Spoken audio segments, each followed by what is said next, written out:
नमस्कार, 22 का अग्निपथ देख रहे हैं आप। मैं हूं आपके साथ पराग गुप्ता। देवबंद में एटीएस कमांडो सेंटर का मुख्यमंत्री योगी आदित्यनाथ ने शिलान्यास किया। पिछली सरकार में दंगे की आग लगती थी, पहले सहारनपुर में आग लगाई जाती थी। आतंक को खत्म करने के लिए कमांडो टीम है, ये बातें मुख्यमंत्री की ओर से कही गई। साथ ही उन्होंने कहा कि स्मार्टफोन पाए युवा छात्र छात्राओं को बधाई। भाइयों बहनों, यहां पर हम लोगों ने आज एटीएस के एक सेंटर का शिलान्यास किया है। भाइयों बहनों, ये एटीएस का सेंटर आप सब जानते हैं, Uttar Pradesh anti terrorist squad, इसने बहुत अच्छे अच्छे काम किए हैं।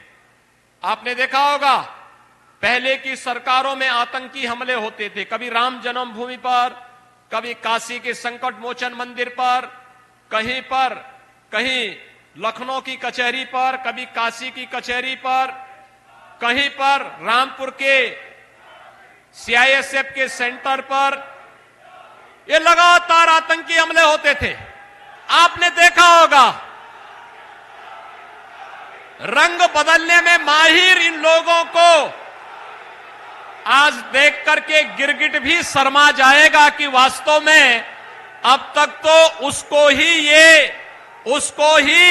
ये उपलब्धि हासिल थी कि वह समय के अनुरूप अपना रंग बदल देता था, लेकिन अपनी बोली भाषा में विपक्ष के नेता कैसे अपना रंग और रूप बदल दे रहे हैं। इसीलिए दंगाई भी आज समझ गए हैं, और जो गरीबों की संपत्ति पर, व्यापारियों की संपत्ति पर, सार्वजनिक संपत्तियों पर कब्जा करते थे, वे भी अब भूल गए। उनको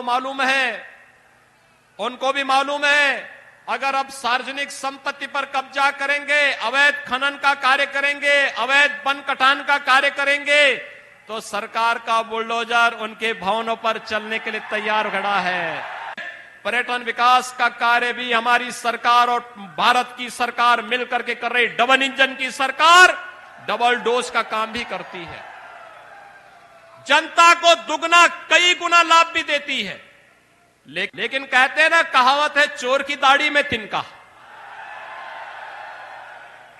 जब ये पैसा निकाला जा रहा था, जो गरीबों का पैसा लूट करके पिछली सरकारों ने भर भर करके दीवालों के अंदर भरा हुआ था, तो सबसे पहले बुरा लगा था समाजवादी पार्टी के बबुआ को। कहते थे कि ये पैसा क्यों निकाला जा रहा है। केंद्रीय सड़क परिवहन एवं राजमार्ग मंत्री नितिन गडकरी और उत्तराखंड के मुख्यमंत्री पुष्कर सिंह धामी ने ऊधम सिंह नगर में खटीमा शहीद स्मारक पर उत्तराखंड राज्य आंदोलन के शहीदों को श्रद्धांजलि अर्पित की। वो यहां पर बीजेपी की विजय संकल्प यात्रा के समापन कार्यक्रम में भाग लेने पहुंचे। खटीमा में जनसभा को संबोधित करते हुए नितिन गडकरी ने कहा कि अब पेट्रोल डीजल इस्तेमाल नहीं होगा, किसान के बनाए हुए एथेनॉल पर हमारी बस, कार, ट्रक चलेंगे और गन्ने को उसका भाव मिलेगा। कहा कि उत्तराखंड के विकास के लिए डबल इंजन की सरकार देनी है। इस कार्यक्रम में मुख्यमंत्री पुष्कर सिंह धामी और प्रदेश बीजेपी अध्यक्ष मदन कौशिक भी मौजूद रहे। इससे पहले मुख्यमंत्री सोमवार को भी खटीमा में ही थे। पार्टी ने गढ़वाल और कुमाऊं मंडल में अलग अलग तिथियों पर विजय संकल्प यात्रा की शुरुआत की थी। जिन्होंने पूरे भारत के अंदर एक कोने से लेकर दूसरे कोने को जोड़ने का काम किया है, सड़कों का जाल बिछाने का काम किया है, बड़े बड़े नेशनल हाईवे 8 लेन, 4 लेन, 12 लेन, 14 लेन, 16 लेन, और अगस्त से लेकर कटक तक, कश्मीर से लेकर कन्याकुमारी तक, जिन्होंने भारत को इस सूत्र में जोड़ने का काम किया है सड़कों के माध्यम से, उन सड़कों को बनाने का काम जिनके नेतृत्व में हुआ है। ये बारे में ये पूरे देश में कहा जाता है कि ये देवों की भूमि है, और इसलिए उत्तराखंड की जनता भी पूरे रूप से पूरे देश को, देश की जनता उत्तराखंड को और उत्तराखंड की जनता को देव के रूप में मानती है। बद्रीनाथ, केदारनाथ, गंगोत्री, यमुनोत्री, ये हमारे आस्था के, हमारे श्रद्धा के प्रतीक है, और केवल हिंदुस्तान से ही नहीं, तो पूरे दुनिया से लोग इस देवभूमि में आते हैं।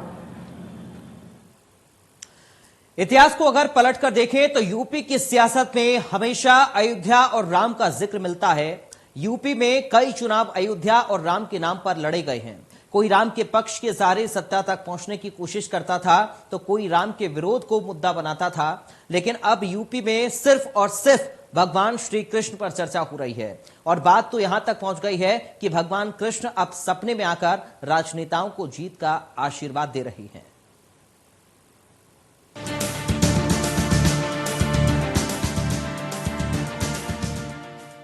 यूपी में सियासी समर इस वक्त तेज हो चली है। कभी राम और अयोध्या के नाम पर जो सियासत होती रही थी वो इस वक्त काशी और मथुरा पर आकर रुक गई है।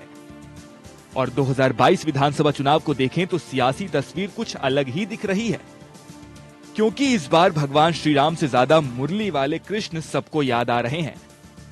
अगर यूपी में बीजेपी की रणनीति को भी देखें तो इस बार बीजेपी मथुरा पर ही सबसे ज्यादा फोकस कर रही है। इसलिए खुद मुख्यमंत्री योगी आदित्यनाथ कई बार मथुरा को लेकर बात भी कर चुके हैं। हमने कहा था अयोध्या में प्रभु राम का भव्य मंदिर निर्माण का कार्य प्रारंभ कराएंगे। मोदी जी ने कार्य प्रारंभ करा दिया है ना, खुश हैं?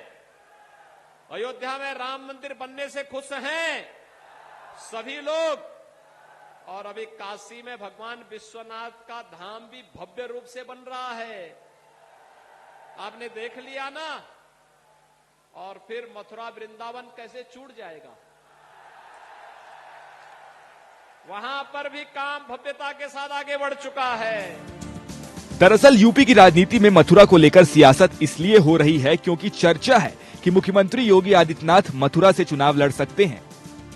इसको लेकर बीजेपी के राज्यसभा सांसद हरनाथ सिंह ने बीजेपी के राष्ट्रीय अध्यक्ष जेपी नड्डा को एक पत्र लिखा था, जिसमें उन्होंने कहा था कि भगवान श्री कृष्ण ने उन्हें ये चिट्ठी लिखने के लिए प्रेरित किया है। उन्होंने आगे लिखा कि ब्रज क्षेत्र के लोगों की इच्छा है कि योगी आदित्यनाथ मथुरा से चुनाव लड़ें। सीएम योगी कहां से चुनाव लड़ेंगे ये तो भविष्य के गर्त में छुपा है, लेकिन खबरों की माने तो सीएम योगी अयोध्या, मथुरा या फिर गोरखपुर से चुनावी मैदान में उतर सकते हैं। लेकिन इस पर अभी सिर्फ अंदाजा ही लगाया जा सकता है। लेकिन हरनाथ की चिट्ठी पर अखिलेश ने भी तंज कसते हुए कहा था कि जिस तरह उनको श्री कृष्ण के सपने आ रहे हैं उसी तरह मुझे भी श्री कृष्ण के सपने आ रहे हैं, जिसमें श्री कृष्ण ने कहा है कि अगले चुनाव में समाजवादी पार्टी की सरकार बनने जा रही है। हमारे सब लोग जानते होंगे कि अगर बेटा परीक्षा में न पास हो पा रहा हो तो कई बार माँ बाप और चाचा भी जाते हैं थोड़ी नकल कराने। ये बात सच है कि नहीं सच? तो हमारे बाबा मुखर्जी फेल हो चुके हैं, अब उनको कोई पास नहीं कर रहा। अब जो पास कराने आ भी रहे हैं वो भी नहीं करा पाएंगे। नहीं बनवा है। रात में हम पे आए, रात हमारे सपने में आए थे भगवान कृष्ण कह रहे थे आपकी सरकार बनने वाली है, और एक बार नहीं आए, हर दिन आते हैं। हर दिन, कोई दिन ऐसा नहीं जिस दिन भगवान हमारे सपनों में ना आकर के कहते हो कि आपकी सरकार बनने जा रही है। इनके तो पत्र पे लिखा है, हमें हर दिन सपनों में आते हैं। अब जब अखिलेश ने श्री कृष्ण को याद किया था तो इतना तो तय था कि बीजेपी की ओर से इसका पलटवार आएगा ही आएगा। अखिलेश के बयान पर पलटवार करने के लिए आगे आए खुद मुख्यमंत्री योगी आदित्यनाथ। अलीगढ़ में सीएम योगी ने अखिलेश के भगवान श्री कृष्ण के सपने में आए बयान पर तंज किया। यही नहीं, जवाहर बाग कांड का जिक्र करते हुए इशारों ही इशारों में उन्होंने कंस भी कह दिया। सीएम योगी ने अखिलेश यादव को निशाने पर लेते हुए कहा कि आज जब इस बड़े प्रोजेक्ट का लोकार्पण हो रहा है तब कुछ लोगों के सपने में भगवान श्री कृष्ण जी आ रहे होंगे और कह रहे होंगे कि जो काम तुम नहीं कर पाए वो हमारी सरकार ने कर दिया है। जब यहां पर हम इस पावर प्रोजेक्ट का स्वयं उपस्थित होकर के लोकार्पण कर रहे हैं, कुछ लोगों को लखनऊ में सपने आ रहे होंगे और उनके सपने में भगवान कृष्ण आ रहे होंगे और कह रहे होंगे कि अरे अपनी नाकामयाबियों पर अब तो रो जाओ, जो कार्य तुम नहीं कर पाए वह बीजेपी की सरकार ने कर दिया है। और इसलिए कोस रहे होंगे क्योंकि भगवान कृष्ण ने उनको यह भी जरूर कहा होगा कि जब तुम्हें सत्ता मिली थी तब मथुरा, वृंदावन, बरसाना, गोकुल, बलदेव के लिए कुछ नहीं कर पाए, लेकिन वहां पर कंस को पैदा करके जवाहर बाग की घटना जरूर करवा दिए थे। इन सभी घटनाक्रमों को अगर एक साथ मिलकर कोरे कागज पर उतारा जाए तो बात सिर्फ इतनी ही है कि जो यूपी की सियासत कभी राम के इर्द गिर्द घूमती थी, आज वो अयोध्या से बाहर निकलकर मथुरा पहुंच गई है। और इतना तो तय है कि 2022 में जंग श्री कृष्ण के नाम पर होने जा रही है। Bureau report, India news, Uttar Pradesh, Uttarakhand. Rahul Gandhi पिछले कुछ महीनों से लगातार हिंदू और हिंदुत्व में फर्क बताकर बीजेपी पर निशाना साध रही हैं। राहुल गांधी इस वक्त जहां भी जा रहे हैं वो महात्मा गांधी और गॉडसे में फर्क बताकर बीजेपी को चित करने की कोशिश में लगी हैं। लेकिन सीएम योगी आदित्यनाथ ने इशारों ही इशारों में राहुल गांधी को एक्सीडेंटल हिंदू बताकर सियासी तपिश बढ़ा दी है।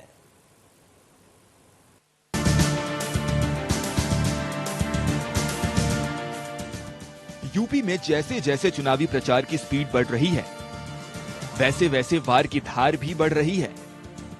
यूपी की राजनीति विकास की पटरी पर दौड़ते हुए अब धीरे धीरे धर्म की राजनीति की ओर डिरेल हो रही है। हिंदू और हिंदुत्ववादी में फर्क बता चुके राहुल गांधी इस वक्त सीधे सीधे योगी आदित्यनाथ के निशाने पर हैं। अमेठी ने जिन लोगों को आजादी के बाद देश की सत्ता सौंपी थी, मलिक मोहम्मद जायसी की ये बात अगर उनके दिमाग में आई हुई होती तो संभवतः हिंदू और हिंदुत्व में भेद नहीं करते। लेकिन चूंकि जिन लोगों ने विभाजनकारी राजनीति को सदैव अपनाया, विघटन और विभाजन जिनके जीन्स का हिस्सा है, भाइयों बहनों, जिनकी खानदान और जिनके पूर्वज कहते थे कि हम तो एक्सीडेंटली हिंदू हैं, तो वे लोग अपने को हिंदू बोल भी नहीं सकते। दरअसल माना यह जाता है कि हिंदू बीजेपी के कोर वोटर होते हैं और उसी वोट में सेंधमारी के लिए राहुल गांधी अब हिंदू और हिंदुत्ववादी में फर्क कर रहे हैं। लेकिन कभी राहुल गांधी के संसदीय क्षेत्र रहे अमेठी से सीएम योगी ने एक्सीडेंटल हिंदू का नया दांव चला है। अमेठी की धरती से सीएम योगी ने बिना नाम लिए ही राहुल गांधी और उनके पूरे परिवार को निशाने पर लिया। दरअसल कुछ महीनों से राहुल गांधी लगातार हिंदू और हिंदुत्ववादी में भेद बता रहे हैं। आरोप लगाते हैं कि बीजेपी का हिंदू से कोई लेना देना नहीं, वो हिंदुत्व की सियासत कर रही है। दरअसल राहुल गांधी उसी सियासी पिच पर खेलने की कोशिश कर रहे हैं जहां पर बीजेपी खुद को सबसे ज्यादा मजबूत मानती है, और उसी पिच पर खुद को साबित करने के लिए राहुल लगातार उदाहरण के साथ हिंदू और हिंदुत्ववादी में फर्क कर रहे हैं। क्या हिंदू झूठा होता है? हिंदू का मतलब मैं आपको बताता हूं। हिंदू का मतलब वो व्यक्ति जो सच्चाई के रास्ते पर अपनी पूरी जिंदगी चलता है, उसे हम हिंदू कहते हैं। वो व्यक्ति जो अपने डर के सामने अपना सिर कभी नहीं झुकाता, उसको हम हिंदू कहते हैं। उदाहरण देखना हो तो हमारे सामने सबसे बेहतर उदाहरण महात्मा गांधी। एक तरफ हिंदू, दूसरी तरफ नथुराम गोडसे, हिंदुत्ववादी। उसको किसी ने महात्मा नहीं कहा। एक तरफ राहुल बीजेपी को हिंदू नहीं बल्कि हिंदुत्व का हिमायती बता रहे हैं, तो दूसरी ओर बीजेपी अयोध्या से लेकर काशी और मथुरा का नाम लेकर हिंदू वोटर को अपने पक्ष में लाने की कोशिश कर रही है। यहाँ के पूर्व सांसद जब एक मंदिर में गए और मंदिर में घुटने टेक करके पूजा करने के दृश्य से बैठने के लिए घुटना टेक करके जैसे बैठे, तो पुजारी ने कहा भी पालती मार के बैठो। उन्होंने कहा नहीं, हमें जानकारी नहीं है। उन्होंने कहा भैया ये मंदिर है, ये मस्जिद नहीं है, कम से कम इतना तो सीख लो। अब जिन लोगों को इतने भी संस्कार न हो, वे हिंदू और हिंदुत्व के बारे में भी इस प्रकार का दुष्प्रचार करें, तो ये उनकी बुद्धि का फेर है। और भाइयों बहनों, हम सबको अपनी परंपरा, अपनी संस्कृति और अपने संस्कारों पर गौरव की अनुभूति करनी चाहिए। हम सबको इस बारे में विश्वास होना चाहिए कि दुर्लभम भारतीय जन्म मानुषम तत्र दुर्लभम। ये भारत में जन्म लेना दुर्लभ है और इसमें मनुष्य के रूप में जन्म लेने का सौभाग्य हम सबको प्राप्त हुआ है। ये हमारे लिए और भी सौभाग्यशाली है। हम अपने सौभाग्य के लिए गौरव की अनुभूति करें। अमेठी में योगी आदित्यनाथ ने राहुल गांधी को न सिर्फ एक्सीडेंटल हिंदू बताया, बल्कि उन्हें हिंदू विरोधी तक बता डाला। सत्ता के प्रति जो इनकी अति लालसा थी, इसने देश का भी विभाजन करवाया था और यही लालसा लगातार तुष्टीकरण की हदें पार करते हुए कभी कश्मीर में धारा 370 लगाती थी, कभी अयोध्या में राम मंदिर पर ताला बंद करवाती थी और कभी राम सेतु को तोड़ने के लिए ये लोग लालायित दिखाई देते थे। कभी इस देश में सांप्रदायिकता विरोधी कानून ला करके इस देश के हिंदुओं को कैद कर देना चाहते थे, उनकी आस्था के साथ खिलवाड़ करना चाहते थे। यूपी का चुनाव दिलचस्प होता जा रहा है।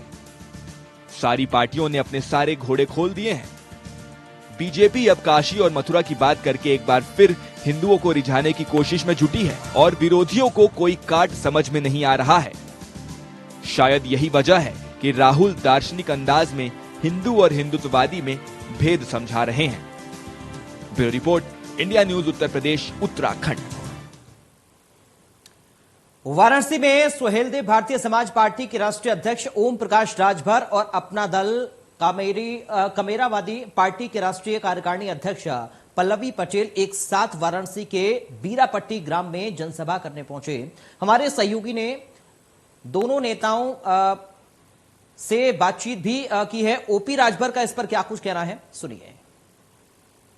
देखिए, आपने सही बात सुना नहीं।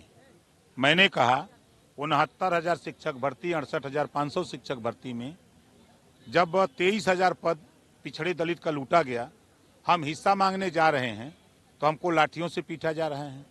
चाहे हम डिप्टी सीएम के यहाँ जाएं, चाहे प्रदेश अध्यक्ष के यहाँ भाजपा के यहाँ जाएं, चाहे मुख्यमंत्री के यहाँ जाएं, तो हमको लाठियों से बच्चों को पीटा जा रहा है। तो हम उनसे कह रहे हैं कि अगर वो आपके यहाँ वोट मांगने आवे तो उनका दिया हुआ जो मूल है ब्याज सहित लौटा देना। ललकारना कहा जाए, नहीं, लौटा देना। हमने कहा लौटा देना, उनका जो दे रहे हैं उसको बाइज्जत लौटा देना। तो फिलहाल 22 का अग्निपथ में आज मेरे साथ इतना ही। बाकी खबरों के लिए आप देखते रहिए इंडिया न्यूज।